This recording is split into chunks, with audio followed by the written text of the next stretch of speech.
Inilmahan ni Mayor Cesar JCD Jr. ang umano'y kawalan ng respeto at pambabastos na kanyang naranasan mula sa ilang kabataan kasunod ng mga batiko sa social media dahil sa hindi pagsuspindi ng klase sa Cagayan City sa kabila ng pagulang dala ng bagyo. Sa isang pahayag na ibinahagi sa kanyang social media account, sinabi ng alkalde na nakatanggap siya ng maraming negatibong komento at minsan matapos magpasya ang pamahalang lungsod na huwag suspindihin ang klase. Ayon kay Mayor D, may ilang kabataan ang nagpadala pa ng mga mensahe na nagmamakawang ipasuspindi ang klase dahil sa nararanasang masamang panahon.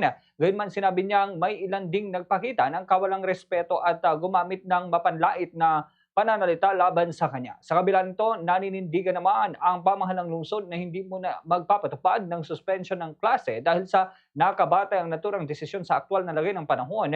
Mga opisyal na ulat ng mga kinaukulang ahensya at umiiral na panuntunan sa pagsuspindi ng klase. Binigyang diin ng alkalde na ang kapakanan at kaligtasan ng mga mag-aaral ang pangunahing sinaalang-alang ng lokal na pamahalan sa bawat pagpapasya at hinihikayat ang publiko na panatilihin ang paggalang at maayos na pakikipag-usap sa kabila ng magkakaibang pananaw. Ganito naman ang bahagi ng pahayag ni Cagayan City Mayor JCD.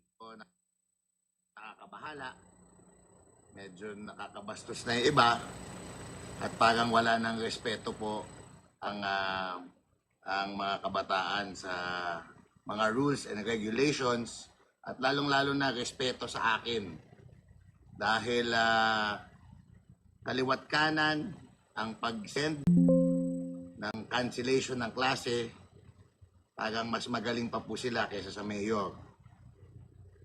Una-una gusto pong paalala sa ating mga kababayan, lalong-lalo na sa mga kabataan, na meron po tayong sinusunod ng mga protocols bago po tayo mag-cancel ng ating mga klase. Sa radyo